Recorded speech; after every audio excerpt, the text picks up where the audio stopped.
The knock at the door was sharper than usual that evening, and Daniel almost didn't answer it. Life had been one long string of disappointments lately, and he wasn't in the mood for more bad news.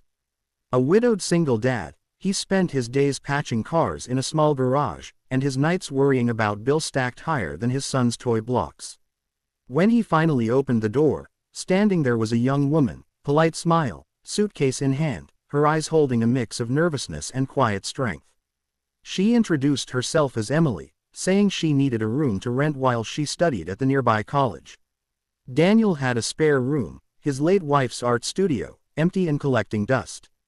He hesitated, but the thought of extra rent money and a helping hand made him step aside. He didn't know that by opening his door to her, he was stepping into a story that would change his life forever. What he couldn't have guessed was that this girl, who looked so ordinary, carried a secret that tied her to a world of unimaginable wealth and influence, a world far beyond anything he had ever known. Daniel's days were predictable: wake up, cook breakfast for his 8-year-old son, Noah, drop him at school, head to the garage, come back late, and spend evenings trying to be both mother and father. Emily quickly became part of that rhythm, helping Noah with homework, cooking dinners when Daniel was stuck late at work, even fixing the squeaky window that Daniel had promised to repair months ago. She seemed grounded, nothing like the spoiled rich kids Daniel had occasionally seen around town. She wore plain clothes, carried a worn backpack, and never flaunted anything. But something about her eyes, the way they seemed older than her years, suggested she carried more than she let on. Daniel, though grateful, tried to keep his distance. He didn't want to rely on anyone. He'd already lost too much. Yet slowly, her kindness started to soften the walls he had built. One evening, as they sat at the dinner table, laughing at Noah's silly impressions, Daniel caught himself smiling in a way he hadn't in years. He didn't know why, but he felt safer with Emily around. The struggles, however, didn't stop. Daniel's landlord increased the rent, threatening eviction if payments weren't made on time. The garage where he worked was shutting down, leaving him scrambling for income. He hid these troubles from Noah, but Emily noticed the lines deepening on his forehead, the way his hands trembled when he opened yet another overdue bill. One night, she gently offered, "Maybe I could help." But Daniel cut her off sharply.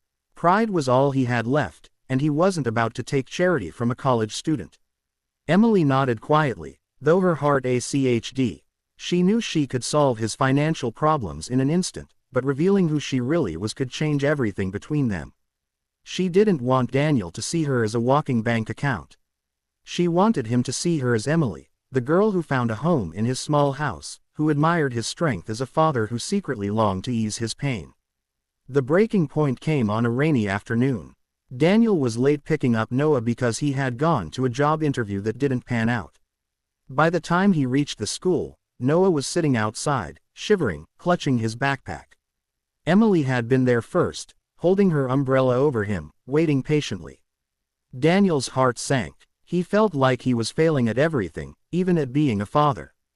That night, as Noah slept, Daniel sat at the kitchen table, head in his hands.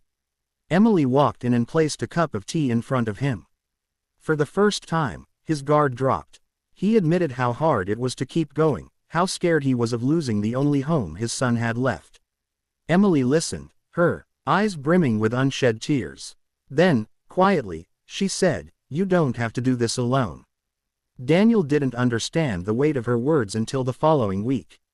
A sleek black car pulled up outside his house and a man in an expensive suit stepped out. Daniel thought it was the landlord ready to evict them. But when Emily appeared, the man bowed his head and addressed her as Miss Williams. Daniel froze. Williams, the same last name as the billionaire who owned half the city.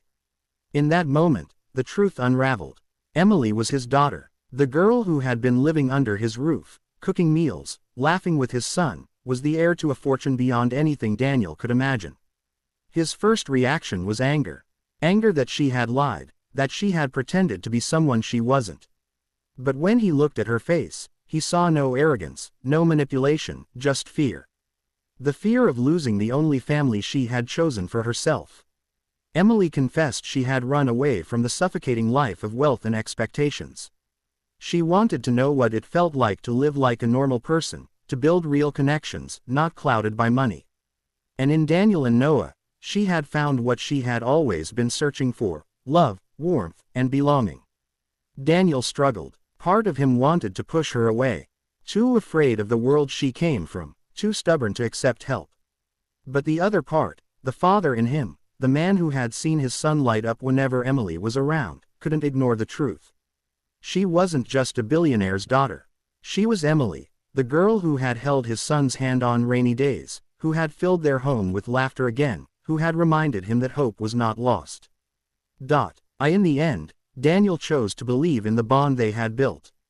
Emily stayed, not as a guest, not as a tenant, but as family. With her influence, Daniel found work again, this time running his own small garage with her father's silent support. But more importantly, he found something money could never buy: trust, companionship, and a future where his son would grow up knowing that even the most unexpected people could become family. The story didn't end with riches or grandeur. It ended with 3 people sitting at a worn kitchen table, sharing a simple meal, laughing together. Because sometimes the greatest wealth is not in money, but in the hearts we open our doors.